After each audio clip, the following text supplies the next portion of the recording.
பிரச்சாரத்தையும் முந்திக் கொண்டது அதிமுக. இப்ப தேர்தல் வாக்குறுதியிலும் அதிமுக முந்துகிறது. அநேகமா தேர்தலிலும் அதிமுக முந்தும். ஓவைசியுடைய மஜ்லிஸ் பார்ட்டி 124 வார்டுகளில் வெற்றி பெற்று இருக்கிறது. இது முஸ்லிம்ஸுடைய ஓட்டிங் பேட்டர்ன்ல ஏற்பட்டிருக்கக்கூடிய மாபெரும் பாரடைம் ஷிஃப்ட். இப்ப இவங்க என்ன முடிவெடுப்பாங்களோ அப்படின்னு சொல்லி நொடிக்கு நொடி ஒரு திகிலில் இருப்பது இப்ப திமுக தான். திமுக கூட்டணிக்குள் பெரியவர் ராமதாஸ் வருவதற்கான வழியை நந்தி போல அடைத்துக் கொண்டிருக்கிறது விடுதலை சிறுத்தைகள். கோலஹலாஸ் டிவி யூடியூப் சேனல், இது வாய்மையின் எக்காலம். எம்ஜிஆர் பிறந்த நாளில் சிக்ஸர் அடித்திருக்கிறதே அதிமுக. வணக்கம் நண்பர்களே. எம்ஜிஆருடைய 109வது பிறந்த நாளான நேற்று, அதாவது ஜனவரி 17ஆம் தேதி, ஒரு மாஸ்டர் ஸ்ட்ரோக்கை அடித்திருக்கிறது அதிமுக. சென்னை ராயப்பேட்டை அதிமுக தலைமை அலுவலகத்தில் இருக்கிற எம்ஜிஆர் சிலைக்கு மாலை அணிவித்து மரியாதை செலுத்திய அதிமுக பொதுச் செயலாளர் எடப்பாடி பழனிசாமி 2026, அதாவது வர இருக்கக்கூடிய சட்டப்பேரவை தேர்தலுக்கான 5 பிரதான வாக்குறுதிகளை முதல் கட்டமாக அறிவித்திருக்கிறார். அந்த வாக்குறுதிகள் என்னென்ன என்பதை பார்ப்போம். 1, குலவிளக்கு திட்டம் மூலம் அனைத்து குடும்ப அட்டைதாரர்களுக்கும் மாதந்தோறும் உதவித்தொகையாக 2000 ரூபாய் வழங்கப்படும். குடும்ப தலைவியின் வங்கி கணக்கில் இந்த தொகை வரவு வைக்கப்படும். வாக்குறுதி எண் 1, மகளிர் நலன் குலவிளக்கு திட்டம். சமூகத்தில் பொருளாதார சமநிலையை உருவாக்கிட குலவிளக்கு திட்டத்தின் மூலம் அனைத்து குடும்ப அட்டைதாரர்களுக்கும் ஒவ்வொரு மாதமும் உதவித்தொகையாக ரூபாய் 2000 வழங்கப்படும். இத்தொகை குடும்ப தலைவின் வங்கி கணக்கில் செலுத்தப்படும். 2, தற்போது அமலில் இருக்கும் மகளிருக்கான இலவச பேருந்து பயண திட்டம் தொடரும் நிலையில் ஆண்களுக்கும் இலவச பேருந்து பயண திட்டம் செயல்படுத்தப்படும். வாக்குறுதி எண் 2, ஆண்களுக்கும் மகளிருக்கும் கட்டணமில்லா பேருந்து பயண திட்டம். நகர பேருந்துகளில் பயணம் செய்யும் ஆண்களுக்கு கட்டணமில்லா பேருந்து பயண திட்டம் செயல்படுத்தப்படும். ஏற்கனவே நடைமுறையில் இருக்கும் நகர பேருந்துகளில் பயணம் செய்யும் மகளிருக்கான கட்டணமில்லா பேருந்து பயண திட்டம் தொடர்ந்து செயல்படுத்தப்படும். 3, அம்மா இல்லம் என்கிற பெயரில் கிராமப்புறங்களில் குடியிருக்க சொந்த வீடு இல்லாதவர்களுக்கு அரசே இடம் வாங்கி கான்கிரீட் வீடுகள் கட்டித்தரப்படும். நகர பகுதிகளில் சொந்த வீடு இல்லாதவர்களுக்கு அரசே இடம் வாங்கி அடுக்குமாடி வீடுகள் கட்டி இலவசமாக வழங்கப்படும். அம்மா இல்லம் திட்டம் மூலம் கிராமப்புறங்களில் குடியிருப்பதற்கு சொந்த வீடு இல்லாதவர்களுக்கு அரசே இடம் வாங்கி கான்கிரீட் வீடுகள் கட்டித்தரப்படும். அதேபோல நகர பகுதியில் சொந்த வீடு இல்லாதவர்களுக்கு அரசே இடம் வாங்கி அடுக்குமாடி வீடுகள் கட்டி அம்மா இல்லம் திட்டம் மூலம் விலையில்லாமல் வழங்கப்படும். பட்டியலின சமூகத்து மக்கள் ஒரே குடும்பத்தில் வசிக்கும் நிலையில் அவர்களது மகன்கள் திருமணமாகி தனி குடித்தனம் செல்லும் போது அரசே இடம் வாங்கி கான்கிரீட் வீடுகள் கட்டித்தரும். 4, 100 நாள் வேலை வாய்ப்பு திட்டம் 125 நாட்களாக உயர்த்தப்படும் என்று மத்திய அரசு அறிவித்துள்ள நிலையில் கிராமப்புறங்களின் வளர்ச்சிக்கான இந்த திட்டம் 150 நாட்களாக உயர்த்தப்படும். அறிவிப்பு 4, 100 நாட்கள் வேலை வாய்ப்பு திட்டம் 125 நாட்களாக உயர்த்தப்படும் என்று மத்திய அரசு அறிவித்துள்ளது. கிராமப்புறங்களின் வளர்ச்சிக்கான இத்திட்டம் 150 நாட்கள் வேலைவாய்ப்பு திட்டமாக உயர்த்தப்படும். 5, 5 லட்சம் பெண்களுக்கு தலா 25,000 ரூபாய் மானியத்துடன் அம்மா இருசக்கர வாகனங்கள் வழங்கப்படும் என்று எடப்பாடி அறிவித்திருக்கிறார். அறிவிப்பெண் 5, அம்மா இருசக்கர வாகனம் வழங்கும் திட்டம். மகளிருக்கு ரூபாய் 25,000 மானியத்துடன் 5 லட்சம் மகளிருக்கு அம்மா இருசக்கர வாகனங்கள் வழங்கப்படும். இது ஒரு பெரிய சிக்ஸர், இல்லாட்டி ஒரு மாபெரும் மாஸ்டர் ஸ்ட்ரோக். ஏன் இதை மாஸ்டர் ஸ்ட்ரோக் அப்படிங்கிறன்னா, நிச்சயமா மற்ற கட்சிகளும் இது போல இலவச அறிவிப்புகள்ல வெளியிடும். டிஎம்கே, அதே போல தாவேகா, இவங்களும் அவங்க கைவசம் பல திட்டங்களை வைத்திருப்பார்கள். பொதுவான ஒரு மாஸ் சைக்காலஜி என்னன்னா, எதுவுமே ஃபர்ஸ்ட் டைம் அனௌன்ஸ் பண்ணாதான் எடுபடும். அப்புறம் அதுக்கு கவுண்டர் கொடுக்கறதுக்காக விதவிதமா நீங்க என்ன புனைந்து எதிர்த்தரப்புல சொன்னாலும் அது எடுபடாது. இப்போ ஒரு உதாரணம் சொல்றேன். பீகார்ல நிதிஷ்குமார் 10,000 ரூபாய் மகளிருக்கு வழங்கப்படும் அப்படின்னார். ஆக்சுவலா 10,000 ரூபாய்னா தனியா அந்த ரூபாயை சொல்லல. அவர் ஒரு சுய தொழில் வேலை வாய்ப்பு திட்டம் மாதிரி 2 லட்சம் ரூபாய்க்கு கொண்டு வந்தார். 2 லட்சம் ரூபாயை வந்து தவணை முறையில மகளிருக்கு விரும்பக்கூடிய, அதாவது சுயதொழில் செய்யணும்னு விரும்பக்கூடிய மகளிருக்கு வழங்கப்படும். அதுல முதல் தவணையா 10,000 ரூபாய் வழங்கப்படும். இந்த 10,000 ரூபாய் வந்து அந்த ரேஷன்தாரர்கள் அத்தனை பேருக்கு இன்வேரியபிளி விருப்பம் இருக்கோ இல்லையோ எல்லாருக்கும் வழங்கப்படும். அதுக்கப்புறம் சுயதொழில் தொடங்கணும்னு ஆசை இருக்கிறவங்களுக்கு ஃபர்தரா நாங்க தவணையில தருவோம் அப்படின்னு சொல்லி அவர் சொல்லியிருந்தார். இப்போ இதை நல்லிஃபை பண்றதுக்காக, இதனுடைய இஃபெக்டை பீட் பண்ணணும் அப்படிங்கிறதுக்காக தேஜஸ்வி யாதவ் என்ன அனௌன்ஸ் பண்ணா, நாங்கள் ஆட்சிக்கு வந்தால் 30,000 ரூபாய் தருவோம் அப்படின்னார். எடுபடல. 10,000 எங்க இருக்கு, 30,000 எங்க இருக்கு? ஆனா மக்கள் இந்த 10,000 நம்பினாங்க. என்ன காரணம்? ஃபர்ஸ்ட் அனௌன்ஸ்மெண்ட்டை எப்போது நம்புவாங்க. அப்புறம் நிதிஷ்குமார்ட்டு ஒரு அட்வான்டேஜ் இருந்தது. அவர் கைவசம் அரசு இருந்தது. சொன்னபடி 10,000 ரூபாய் கிரெடிட்டும் ஆயிடுச்சு. ஸோ கண்ணால 10,000 ரூபாய் பார்த்துட்டாங்க. இதெல்லாம் வந்து ஒரு பெரிய அட்வான்டேஜ். இப்போ இதே மாதிரி பாணியில எடப்பாடி பழனிசாமி அவர்கள் முக்கியமான அனௌன்ஸ்மெண்ட்டை அனௌன்ஸ் பண்ணியிருக்கிறார். இந்த நிதிஷ்குமாருக்கும் இவருக்கு இடையில இருக்க வித்தியாசம் என்ன அப்படின்னா, நிதிஷ்குமார் ஆட்சியில இருக்கிறார், கிரெடிட்டே பண்ணிட்டார். இவர் ஆட்சியில இல்லை, கிரெடிட் பண்ண முடியாது. இனிமேல் தான் செய்யணும். இது ஒண்ணுதான் டிஸ்அட்வான்டேஜ். ஆனால் கடந்த காலத்துல அதிமுக என்னென்ன செய்திருக்கிறது அப்படிங்கிறத மக்கள் பார்த்திருக்காங்க. அந்த விஷயத்தை மக்கள் பார்த்து இன்னைக்கு இருக்கக்கூடிய திமுக அரசோட கம்பேர் பண்றாங்க. இப்ப நம்ம ரீசெண்டா வடக்கு மண்டல சர்வே ஒண்ணு வெளியிட்டிருந்தோம், நீங்க எல்லாரும் பார்த்திருப்பீங்க. அதுல ஒரு பெண்ணு கம்பேர் பண்றாங்க ஒரு இடத்துல. எப்படின்னா, அம்மா காலத்துல தொடர்ந்து அவங்க ஆட்சியில இருக்கிற வரைக்கும், அதே போல ஏடிஎம்கே ஆட்சியில இருக்கிற வரைக்கும், எடப்பாடியார் காலத்து வரைக்கும் கண்டினியூஸா லேப்டாப் கொடுத்தாங்க. இப்ப என் பொண்ணு அந்த மாதிரி அம்மா லேப்டாப்லாம் வாங்கி அதை படிச்சுதான் இப்போ நர்சிங் காலேஜ்ல 3rd இயர் படிச்சுட்டு இருக்காங்க. இப்போ அவளுடைய தம்பி +2 படிச்சுட்டு இருக்கான். இவங்க திடீர்னு லேப்டாப்பை ஸ்டாப் பண்ணிட்டாங்க, கொடுக்கவே இல்லை. இப்ப எலெக்ஷன் வருதுன்னு தெரிஞ்சு இப்போ நாங்க கொடுப்போம் சொல்லி அனௌன்ஸ் பண்றாங்க. கொடுக்கணும்னு நினைக்கிறவங்க தொடர்ச்சியா கொடுத்துருக்க வேண்டியதானே? ஏன் இடையில இத்தனை வருஷமா கொடுக்கல? திடீர்னு எலெக்ஷன் வர்றப்போ கொடுக்குறேங்கிறாங்க.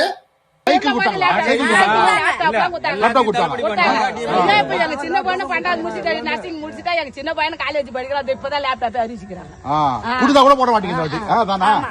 பசங்களுக்கு பண்ணதே நிறுத்திட்டாங்க, சுத்தமா பசங்களுக்கு பண்ண வேலையை சுத்தமா நிறுத்திட்டாங்க. சோ இந்த கம்பேரிசன் போயிட்டு இருக்கு. இந்த கம்பேரிசன்ங்கிறது ரொம்ப முக்கியம். அதாவது இந்த விதமான ஒரு சமூக நலம் சார்ந்த சோசியல் வெல்ஃபேர் ஸ்கீம்ஸ் ஏடிஎம்கே ஆட்சி காலத்துல எப்படி கடைக்கோடி மனிதர் வரைக்கும் கண்டினியூஸா செயல்படுத்தப்பட்டு வந்தது. அதே நேரத்துல டிஎம்கே ஆட்சியில ஜஸ்ட் அனௌன்ஸ்மெண்டோட சரி, அதுக்கப்புறம் எதுவுமே நடக்கிறது இல்லை. இப்போ உங்க அத்தனை பேருக்கு இன்னொன்னு நான் நினைவுபடுத்துறேன். டிஎம்கே கவர்மெண்ட் வந்த புதுசுல ஒரு 4 வருஷத்துக்கு முன்னால நீங்க அப்படியே ரிவைண்ட் பண்ணி பாஸ்டுக்கு போயிருங்க அத்தனை பேரும். இந்த ஆட்சி வந்த புதுசுல ஏதோ இந்த ஆட்சியை எங்கேயோ கொண்டு போற மாதிரி ஒரு சித்திரத்தை உருவாக்குறதுக்காக பெரிய பெரிய நோபல் லாரேட்ஸ் இவங்கெல்லாம் கொண்ட 5 மாபெரும் பொருளாதார நிபுணர்கள் கொண்ட ஒரு அமைப்பு உருவாக்கப்படுகிறது. அவர்கள் ஆலோசனையின் பேர்ல எல்லாமே நடக்கும். இவங்களுடைய அந்த கோஆர்டினேட்டிங் ஆபீசரா நிதித்துறை செயலாளர் இருப்பான்னு பம்பாஸ்டிக்கா ஒரு பெரிய அனௌன்ஸ்மெண்ட் வந்தது, எல்லாருக்கும் ஞாபகத்துல இருக்கும். அதுக்கப்புறம் என்ன நடந்தது? அந்த மாபெரும் பொருளாதார மேதைகள் அவங்க வந்து துறை வாரியாக சொன்ன ஆலோசனை என்ன, அந்த ஆலோசனையை சிறமேற்கொண்டு இந்த தமிழக அரசு எந்தெந்த துறைகள்ல செயல்படுத்தினதுக்கு அப்புறம் இப்ப தமிழகத்தினுடைய நிதி நிலைமையில ஏற்பட்டு இருக்கக்கூடிய மாற்றங்கள் என்ன, தமிழகம் கண்ட முன்னேற்றம் என்ன, ஏதாவது ஒரு விளக்கம் அரசுலேருந்து உண்டா? பெரிய பொருளாதார நிபுணர்கள் அப்படின்னு சொல்லி ஒரு 5 பேரை கொண்டு வந்தாங்க. அவங்க என்ன சாதிச்சாங்க, என்ன செஞ்சாங்க? அவர்களிடமிருந்து தமிழக அரசு பெற்ற அறிவுரைகள் என்ன, அந்த அறிவுரைகளை எவற்றை செயல்படுத்தியது, அதனால் தமிழகம் கட்ட பலன் என்ன, ஏதாவது ஒரு வெள்ளை அறிக்கை உண்டா, ஒரு விளக்கம் உண்டா? அனௌன்ஸ்மெண்ட் அதோடு சரி, அவ்வளவுதான். இது உண்மையிலேயே ஒரு தோற்றத்தை உருவாக்குகிற நாடக அரசாகவே ஒரு 4.5 ஆண்டு காலம் நடந்திருக்கிறது, வேற ஒண்ணுமே நடக்கல. அதனால மக்கள் வந்து இப்ப தெளிவா கம்பேர் பண்றாங்க. இப்ப கம்பேர் பண்ணக்கூடிய இந்த ஒரு ட்ரெண்ட், இந்த ஒரு மூடு போயிட்டு இருக்கப்போ திடீர்னு எடப்பாடி பழனிசாமி ஒரு 8 அடி பாஞ்சு அசத்தலா சில அறிவிப்புகளை வெளியிட்டு இருக்காரு. இந்த 5 அறிவிப்புகளும் ஒரு பெரிய மாஸ்டர் ஸ்ட்ரோக். இப்ப இதுக்கு போட்டியா இனிமேல் வந்து டிஎம்கேயும் தயார் செய்யும். அறிவிப்புகள்லாம் தயாரிப்பாங்க, இல்லைன்னு சொல்லலை. ஆனால் இனிமேல் என்ன ஆகும்னா, இதெல்லாம் எடப்பாடியார் சொன்னதுக்கு அப்புறம் தான் நீங்க சொல்றீங்க, கொடுக்கணும்னு நினைச்சிருந்தா, அனௌன்ஸ் பண்ண நினைச்சிருந்தா நீங்க முதலே செஞ்சிருக்கலாம்ல. ஏன் 4 வருஷ காலமா உங்கள்கிட்ட தானே கவர்மெண்ட் இருந்தது, இந்த ஆட்சியில இருக்கிறப்பே நீங்க செஞ்சிருக்கலாம்ல. இந்த விஷயத்துல எடப்பாடி பழனிசாமி யாரும் குத்தம் சொல்ல முடியாது, ஏன்னா அவங்க ஆட்சியில இல்ல, செய்ய முடியாது. நீங்க ஏன் செய்யல, இத்தனை நீங்க தானே ஆட்சியில இருந்தீங்க 4 வருஷமா, ஏன் செய்யல அப்படின்னு எல்லாரும் கேட்பாங்க. ஸோ இந்த அட்வான்டேஜ் எடப்பாடி பழனிசாமிக்கு இருக்கு. அதுவும் மகளிருக்கு 2000 அப்படிங்கிறது ரொம்ப முக்கியமான விஷயம். இதை சொல்றப்போ சில பேர் கேட்கலாம், ஏன் இப்போ பொங்கலுக்கு 3000 கொடுத்துருக்கிறாரே அப்படின்னு. கொடுத்துருக்கிறார் இல்லைங்கள. அதுக்கு தான் எடப்பாடி பழனிசாமி ரொம்ப அருமையா ஒன்று சொன்னார். நாங்க ஆட்சியில இருக்கிறப்போ பொங்கலுக்கு 2500 ரூபாய் கொடுத்தோம், அப்போ ஏன் 5000 ரூபாயாக கொடுக்கவில்லை அப்படின்னு கேட்டாங்க. இப்ப இவங்க தானே ஆட்சியில இருக்காங்க, இப்ப 5000 கொடுத்துருக்க வேண்டியதானே, ஏன் 3000 கொடுக்குறீங்க அப்படின்னு கேட்டார். 4.5 வருஷத்துக்கு முன்னாலேயே எடப்பாடியார் 5000 கொடுக்கணும்னு சொல்லி அறிவுரையும் ஆலோசனையும் கூறியவர்கள் இப்ப அவங்க ஆட்சியில இருக்கிறப்போ 3000 ரூபாய் தான் கொடுத்துருக்காங்க பொங்கல் பரிசா. இந்த விஷயங்கள் எல்லாமே மக்கள் யோசிப்பாங்க.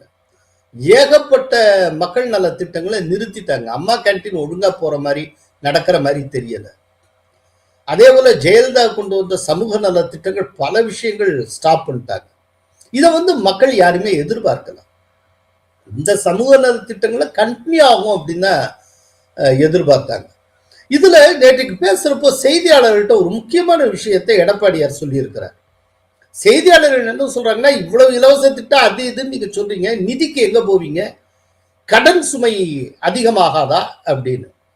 அதுக்கு எடப்பாடி பழனிசாமி சொல்றாரு, என்னுடைய ஆட்சி காலத்துல கிட்டத்தட்ட 5 லட்சம் கோடி ரூபாய் அளவுக்கு கடன் இருந்தது, கடன் உருவாயிட்டு. அதுக்கு காரணம் என் ஆட்சி காலத்துல ஒரு 3 வருஷ காலம் கொரோனா நோய் தொற்று காலமாக இருந்தது. உற்பத்தியிலேருந்து சகலமும் முடக்கப்பட்டு இருந்தது.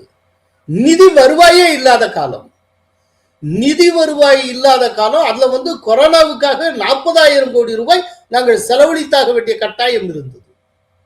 அதே நேரத்தில் டிஎம்கே ஆட்சி காலம் அப்படி அல்ல. டிஎம்கே ஆட்சிக்கு வர்றப்போ கொரோனாவுடைய தடுப்பூசி உள்ள வந்தாச்சு, இம்ப்ளிமெண்டேஷன் வந்தாச்சு.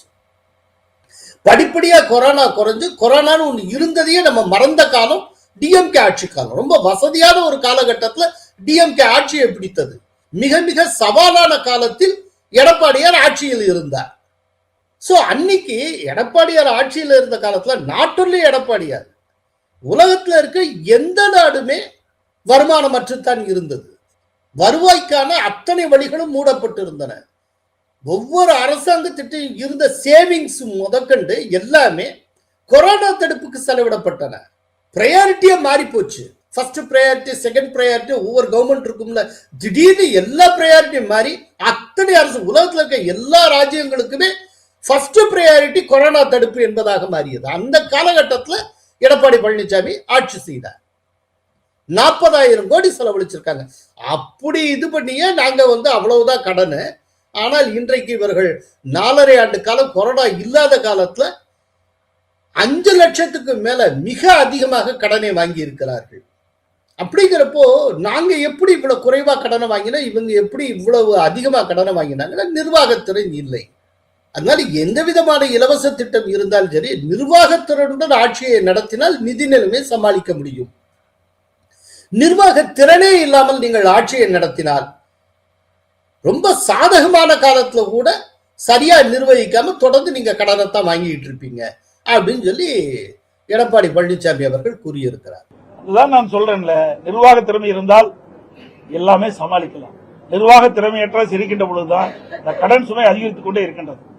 அப்புறம் இன்னொரு முக்கியமான விஷயம் என்னன்னா, நாங்க எலெக்ஷன் மேனிபெஸ்டோவை வெளியிடுற காலத்துல இந்த 2ஆம் கட்ட தேர்தல் வாக்குறுதிகள் கொடுப்போம், அதுல நிறைய அம்சங்கள் இடம்பெறும் அப்படின்னு சொல்லி இருக்கிறார். மண்டல வாரியாக எங்களுடைய அந்த தேர்தல் அறிக்கை தயாரிப்பு குழு பயணம் செய்து கொண்டிருக்கிறது. அங்க இருக்கிற மக்களை, தொண்டர்களை எல்லாம் நேரில் சந்திச்சு மக்களுடைய தேவை என்னென்ன அப்படிங்கிறத அறிந்து அதை தொகுத்து ஒரு அறிக்கையாக கொண்டு வந்து, அந்த அறிக்கையில இருக்கக்கூடிய அத்தனை அம்சங்களையும் தேர்தல் அறிக்கையில நாங்க கொண்டு வர்ற மாதிரி உங்களுடைய வாக்குறுதிகளை இடம்பெற செய்வதற்கான எல்லா முயற்சிகளையும் நாங்கள் மேற்கொண்டு வருகிறோம் அப்படின்னு சொல்லிட்டு அவர் சொல்லியிருக்கார். இது ரொம்ப முக்கியமான விஷயம். மக்களுடைய தேவை என்னங்கிறது மக்கள்கிட்டே கேட்டறிந்து அவங்க என்ன எதிர்பார்க்கிறாங்களோ அதையே தேர்தல் அறிக்கையில இடம்பெற செய்து அதை வாக்குறுதியாக தருவது அப்படிங்கிறது ஒரு அருமையான மெத்தடாலஜி. இப்போ அந்த டைரக்ஷனை நோக்கி தமிழக என்டிஏ போய்கொண்டு இருக்கிறது அப்படிங்கிறது மகிழ்ச்சியான விஷயம். இதுல ரொம்ப முக்கியமானது என்ன அப்படின்னா, மத்திய அரசு ரீசெண்டா இந்த கிராமப்புற வேலைவாய்ப்பு திட்டத்தை 125 நாட்களாக உயர்த்தியது. அந்த 150 நாட்களாக ஆக்குவோம்னு எடப்பாடி பழனிசாமி சொல்லுகிறார். ஆக்சுவலா அந்த விதமா 150 நாட்களாக ஆக்குவதற்கான அதிகாரம் மாநில அரசுக்கு கிடையாது, மத்திய அரசுக்கு தான் உண்டு. ஆனால் இதை மெனக்கிட்டு இவர் சொல்றாருன்னா நிச்சயமா மத்திய அரசோட, மோடியோட, அமித்ஷாவோட அவர் பேசி இருக்க வேண்டும். என்னுடைய யூகம் என்ன அப்படின்னா, வருகிற 23ஆம் தேதி மதுராந்தகம் அருகே தமிழக என்டிஏவினுடைய பிரம்மாண்டமான பிரச்சார பொதுக்கூட்டம் நடைபெற உள்ளது. அன்றைக்கிலிருந்து தமிழக என்டிஏ உள்ள அத்தனை கட்சிகளும் சேர்ந்தே பிரச்சாரம் செய்ய தொடங்கும். அதுக்கப்புறம் நீங்க வரக்கூடிய எல்லா மேடையிலையும் அதிமுக தனியா, பிஜேபி தனியா அப்படிலாம் இருக்காது. அந்த கூட்டத்தில் இருக்க அத்தனை கட்சி தலைவர்களும் சேர்ந்தே பிரச்சாரம் செய்வார்கள், சேர்ந்தே மேடையில் அமர்வார்கள். அது அன்னைக்குல இருந்து ஸ்டார்ட் ஆகுது. இப்போ அந்த 23ஆம் தேதி அன்னைக்கு அநேகமா இந்த பிராமிஸ சொல்லி தயவு செய்து பிரதமர் அவர்கள் 125 நாட்களை 150 நாட்களாக மாற்ற வேண்டும், உயர்த்த வேண்டும் அப்படிங்கிற கோரிக்கையை எடப்பாடி பழனிசாமி அவர்கள் மோடி முன்னிலையில் வைப்பதற்கு ஒரு வாய்ப்பு இருக்கிறது. அந்த மேடையிலேயே வைத்து மோடி தான் ஏற்பதாக அறிவிப்பதற்கும் வாய்ப்பு இருக்கிறது.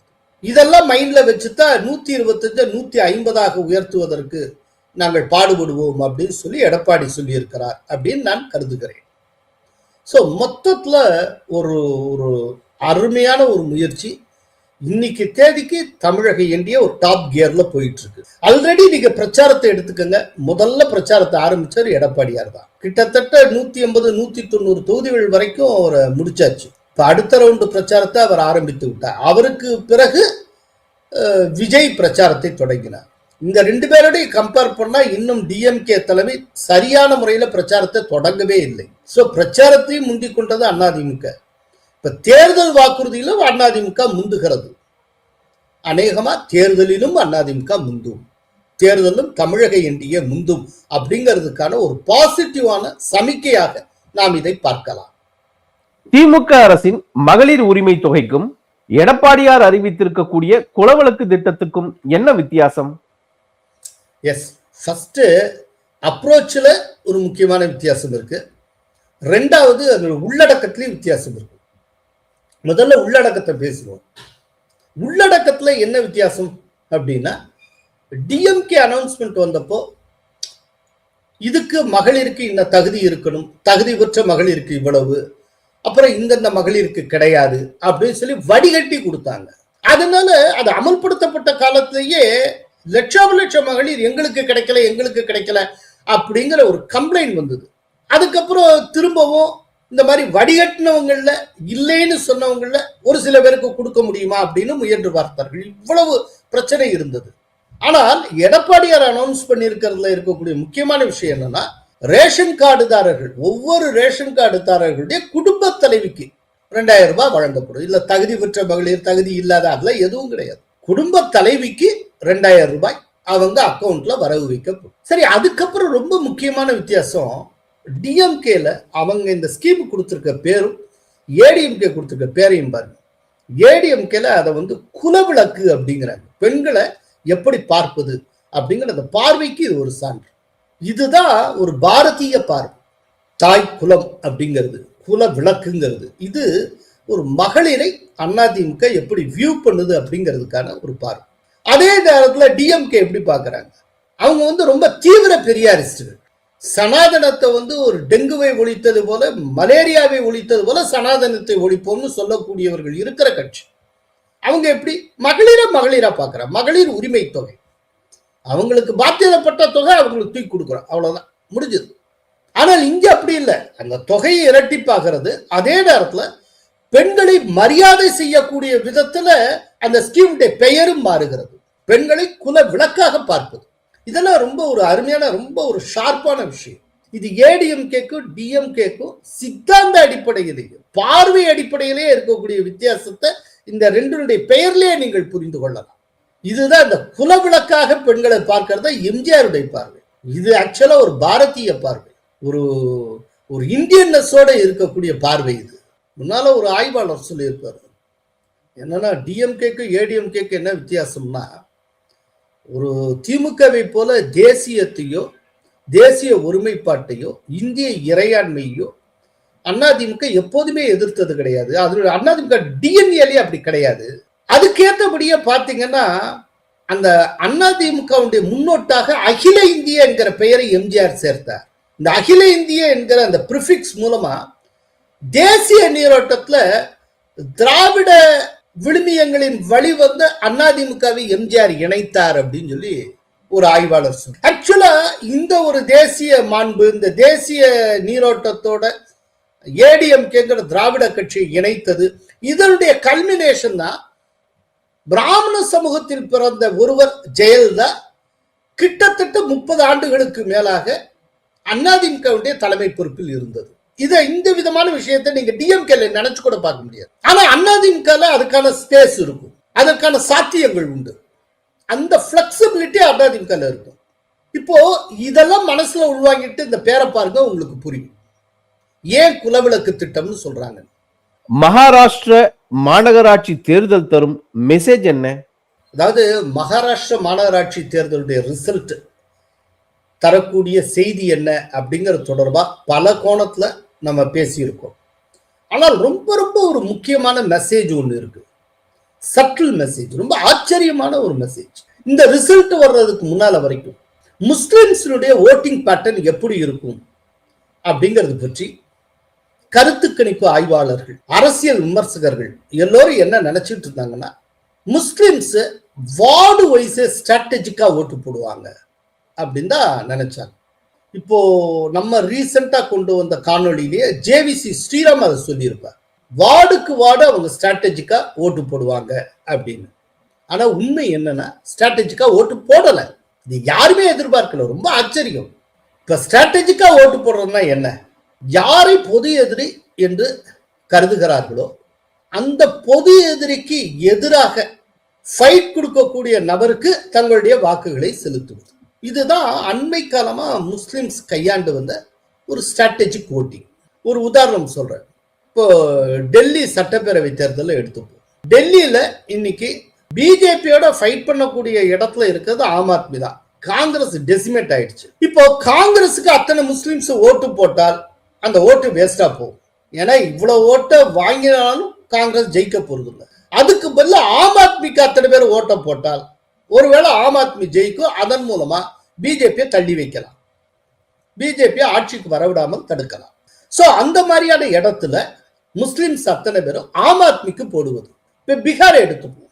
பீகார்ல வந்து காங்கிரஸ் பெரிய அளவுல இல்லை. இப்போ காங்கிரஸுக்கு அங்க இருக்க முஸ்லிம்ஸ் ஓட்டு போட்டால் வேஸ்ட், அதுக்கு பதிலா ராஷ்டிரிய ஜனதா தளத்துக்கு போடுறது. யூபியில காங்கிரஸ் இருக்கிற இடமே தெரியல, இப்ப காங்கிரஸுக்கு ஓட்டு போட்டா வேஸ்ட், அதுக்கு பதிலா சமாஜ்வாதி பார்ட்டிக்கு போட்டுறது. இதன் மூலமா பிஜேபிக்கு ஒரு நெருக்கடியை கொடுப்பது, இல்லாட்டி பிஜேபியுடைய வெற்றியை தடுப்பது. இதுதான் சிறுபான்மையினர், குறிப்பா முஸ்லிம்ஸ் ஓட்டிங் பேட்டர்ன் இப்படித்தான் இருந்துட்டு வந்திருக்கு. இந்த அடிப்படையில தான் இந்த மும்பை எலெக்ஷனை பற்றி அது ரிசல்ட் வர்றதுக்கு முன்னால பல விதமாக அனலைஸ் பண்றப்போ எல்லாருமே சொன்ன ஒரு விஷயம், வார்டுக்கு வார்டு முஸ்லிம்ஸ் ஸ்ட்ராட்டஜிக்கா ஓட்டு போடுவாங்க. ஒவ்வொரு வார்டுலையும் இருக்கக்கூடிய பிஜேபி இல்லாட்டி பிஜேபி ஆதரவு பெற்ற வேட்பாளர் அவரை தோல்வி அடைய செய்யணும்னா அவருக்கு அடுத்த நிலையில ஃபைட்டு கொடுக்குற இடத்துல யார் இருக்காங்களோ அவங்களுக்கு ஓட்டு போடுவாங்க. இப்போ ஒரு இடத்துல வந்து தேசியவாத காங்கிரஸ் சரத்பவாருடைய வேட்பாளர் தான் அவங்களுக்கு போடுவாங்க, காங்கிரஸ் இருந்தா காங்கிரஸுக்கு, இப்படித்தான் போடுவாங்க. இதுதான் எல்லாரும் சொன்னது. ஆனால் ரொம்ப ஆச்சரியம் என்னன்னா, அந்த மாதிரி முஸ்லிம்ஸ் இந்த தடவை வாக்களிக்கவில்லை. மாறாக ஓவைசியுடைய மஜ்லிஸ் பார்ட்டிக்கு நிறைய வாக்களித்து இருக்கிறார்கள். இன்னைக்கு ஒட்டுமொத்தமா அந்த மகாராஷ்டிராவில் நடந்த 29 மாநகராட்சிகளுக்கான தேர்தல்கள்ல மொத்தமுள்ள 2869 வார்டுகளில் ஓவைசியுடைய மஜ்லிஸ் பார்ட்டி 124 வார்டுகளில் வெற்றி பெற்று இருக்கிறது. இதை யாருமே எதிர்பார்க்கல. இப்போ ஒரு உதாரணத்துக்கு, இப்போ மகாராஷ்டிரால சாம்பாஜி நகர் மாநகராட்சின்னு இருக்கு. இதுக்கு முன்னால அதுக்கு அவுரங்காபாத்னு பேரு. இப்போ ரீசெண்டாக தான் அதுக்கு சாம்பாஜி நகர்னு பேரை மாற்றினாங்க. அந்த சாம்பாஜி நகர்ல இருக்கக்கூடிய 115 தொகுதிகளில் 57 தொகுதிகளில் பிஜேபி வென்று சாம்பாஜி நகர் மாநகராட்சியை கைப்பற்றி இருக்கிறது. அதுக்கு அடுத்த நிலையில நம்பர் 2 யார் தெரியுமா வந்திருக்கா? மஜ்லிஸ் கட்சி வந்திருக்கு. மஜ்லிஸ் பார்ட்டி 33 தொகுதிகளில் வென்றிருக்கிறது. யாரும் எதிர்பார்க்கல. இந்த சாம்பாஜி நகர் மாநகராட்சியில காங்கிரஸ் ஒரே ஒரு தொகுதியில ஜெயிச்சிருக்கு. கடந்த காலத்துல காங்கிரஸ் மிக சிறப்பாக வென்ற மாநகராட்சியில இது ஒண்ணு, சாம்பாஜி நகர். அன்னைக்கு அதுக்கு அவுரங்காபாத்னு பேரு. இன்னைக்கு ஒரு சீட்டு ஜெயிச்சிருக்கு. ஆனா மஜ்லிஸ் ஒவைசியுடைய கட்சி 33 வார்டுகளில் வென்றிருக்கிறது. அப்படின்னா இதனுடைய பொருள் என்ன? இப்போ ஒரு அடிப்படையா ஒரு கேள்வி இருக்கு. எதனால முஸ்லிம்ஸ் ஸ்ட்ராட்டஜிக்கா ஓட்டு போடல? என்ன காரணம்? இப்ப இதெல்லாம் ரீட் பண்றப்ப நமக்கு தோன்றுவது ஒன்னே ஒண்ணுதான்.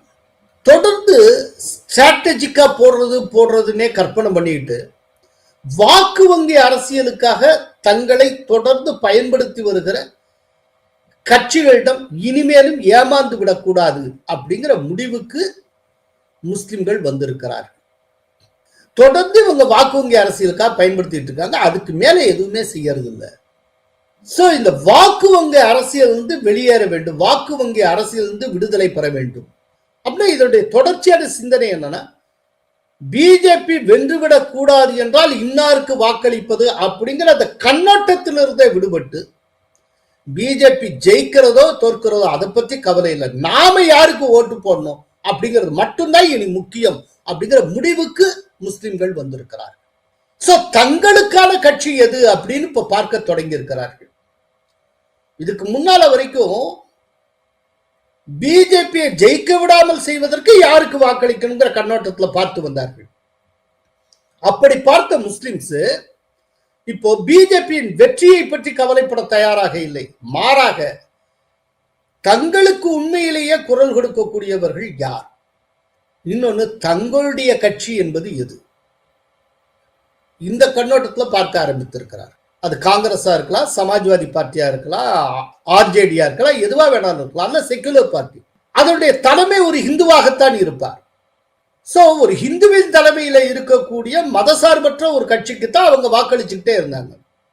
இப்போ முஸ்லிம்ஸ் ரொம்ப ரிஜிடாக மாறிக்கொண்டு இருக்கிறார்கள். அவங்க வந்து ஒரு முஸ்லிம் தலைமையிலான முஸ்லிம் கட்சிக்கே வாக்களிப்பதுங்கிற அடுத்த கட்டத்தை நோக்கி நகர்றாங்க. அப்போ எதிர்த்தரப்புல யார் ஜெயிக்கிறா அப்படிங்கிறது விஷயம் இல்லை இனி முஸ்லிம்ஸுக்கு. அது முஸ்லிம்களால் முஸ்லிம்களுக்கு குரல் கொடுக்கிற கட்சியாக இருக்கிறதா இல்லையா, அது மட்டும்தான் கேள்வி. இது முஸ்லிம்ஸுடைய ஓட்டிங் பேட்டர்ன்ல ஏற்பட்டிருக்கக்கூடிய மாபெரும் பாராடிம் ஷிஃப்ட். ரொம்ப ஆச்சரியமா இருக்கு. அநேகமா இனி எதிர்காலத்துல முஸ்லிம்ஸ் தேச அளவுல எப்படி வாக்களிப்பார்கள் அப்படிங்கிறதுக்கு இது வந்து ஒரு கைட்லைனா இருக்கிறதுக்கு வாய்ப்பு இருக்கு. இப்ப அடுத்தாப்புல 5 மாநில தேர்தல் வரப்போது அது கேரளால நிறைய முஸ்லிம்ஸ் உண்டு.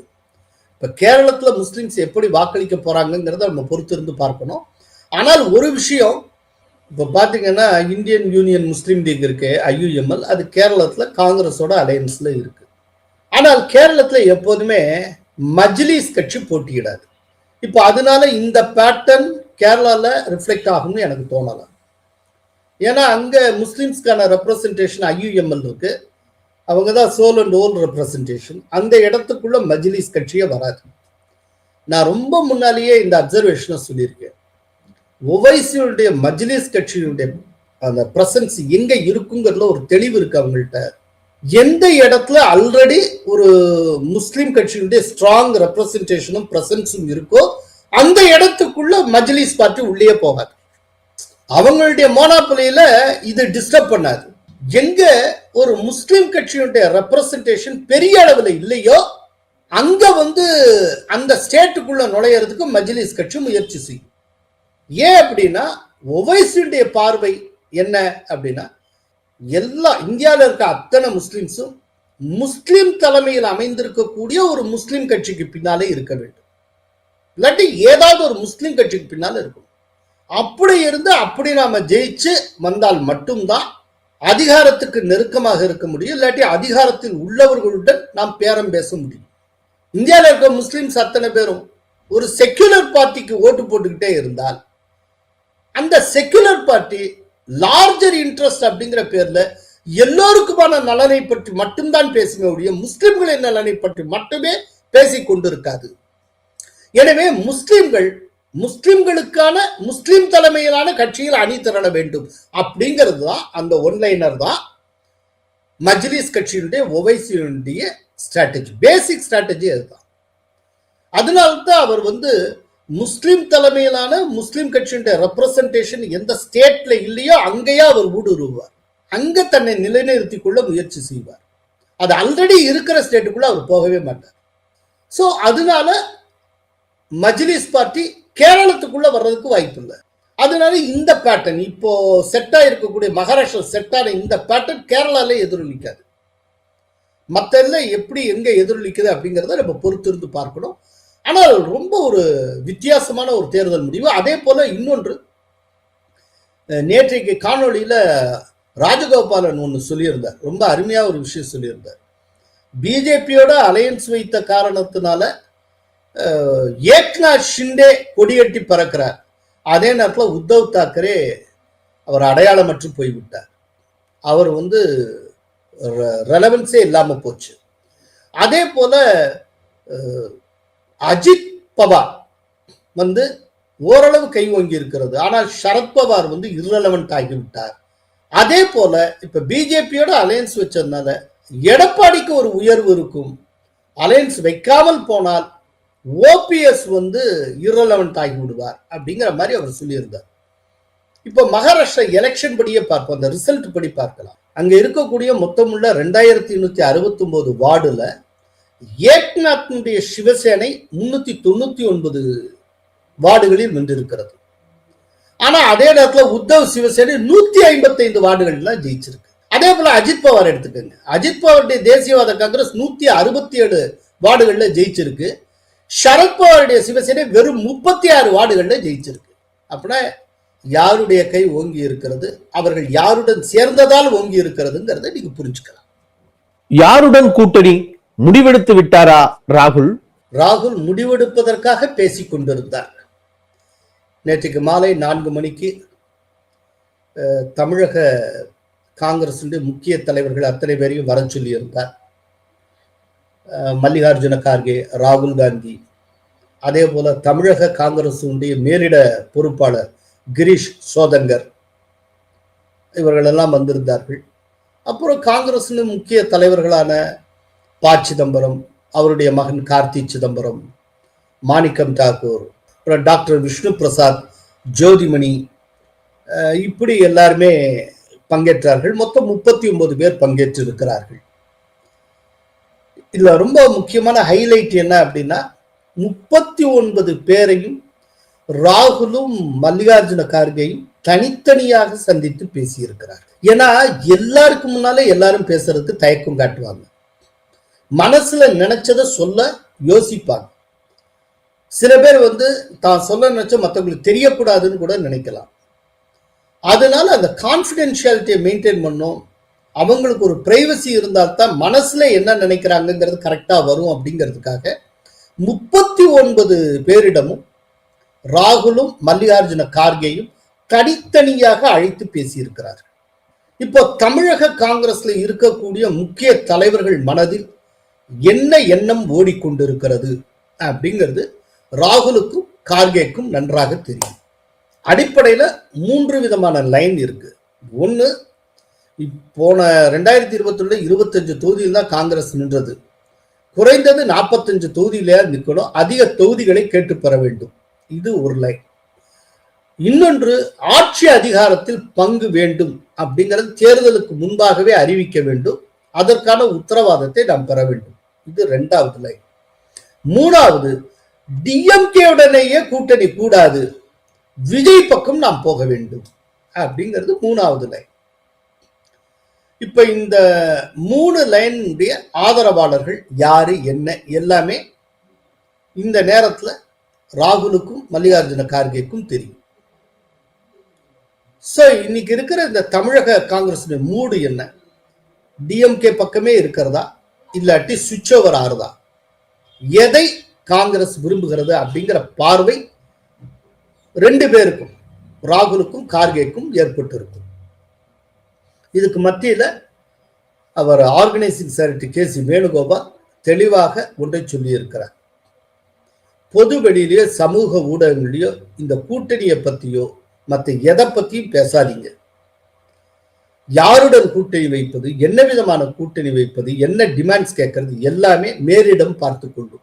முடிவெடுக்கும் அதிகாரம் கட்சி தலைமைக்கும் எதிர்கட்சி தலைவருக்கும் உரியது.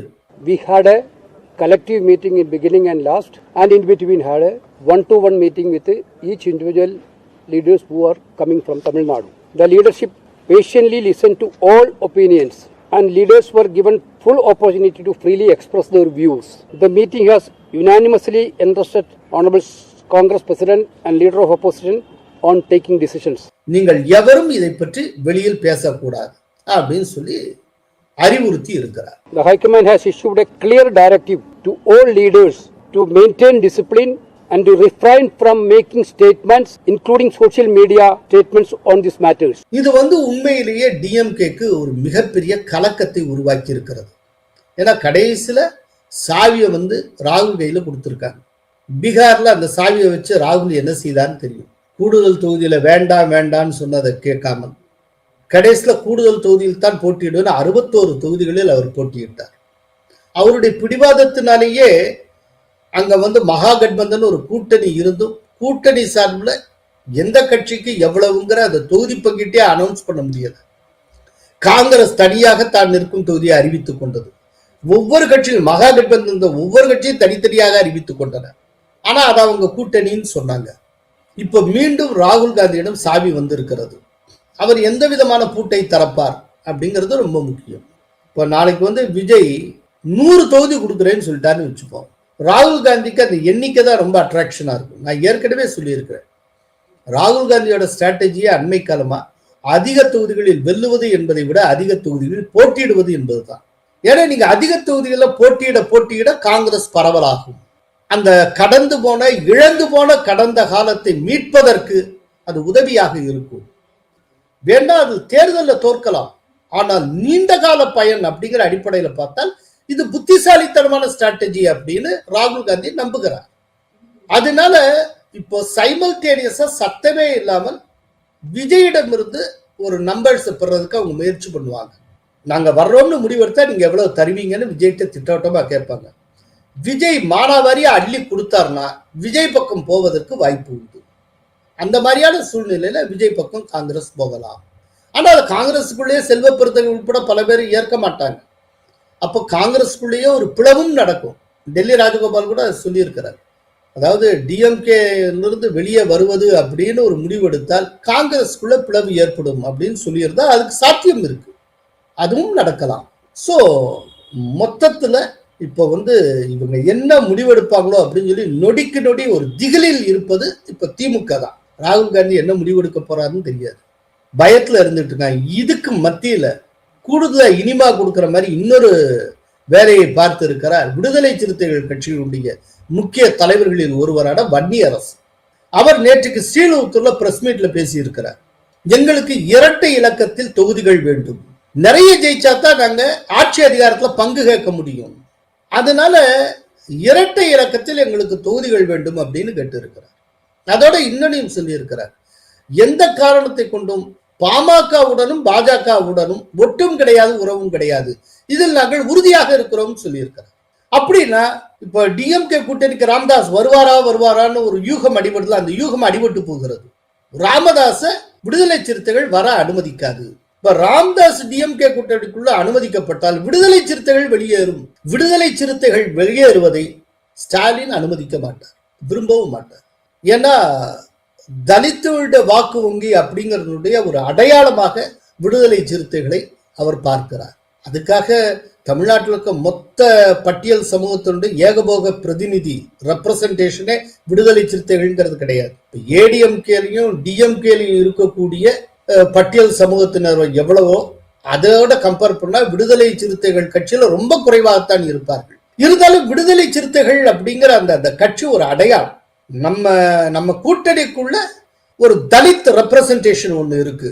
அப்படிங்கிறதுக்கான ஒரு அடையாளம். அந்த அடையாளம் விட்டு போகக்கூடாது அப்படின்னு தான் ஸ்டாலின் நினைப்பார். அதனால இப்ப 2 விஷயம் தெளிவாகிறது. ஒண்ணு, விடுதலை சிறுத்தைகள் கட்சியும் நிறைய தொகுதிகள் கேட்டு போராட போகிறது, தலைவலியை கொடுக்க போகிறது. இரண்டாவது, திமுக கூட்டணிக்குள் பெரியவர் ராமதாஸ் வருவதற்கான வழியை நந்தி போல அடைத்துக் கொண்டிருக்கிறது விடுதலை சிறுத்தைகள். எனவே ராமதாஸ் திமுக கூட்டணிக்குள் நுழைவது ஆக கடினம், மிக கடினம். இதுதான் நமக்கு கிடைக்கிற டேக்கவே. நன்றி, வணக்கம். கோலஹலாஸ் டிவி யூடியூப் சேனல், இது வாய்மையின் எக்காலம்.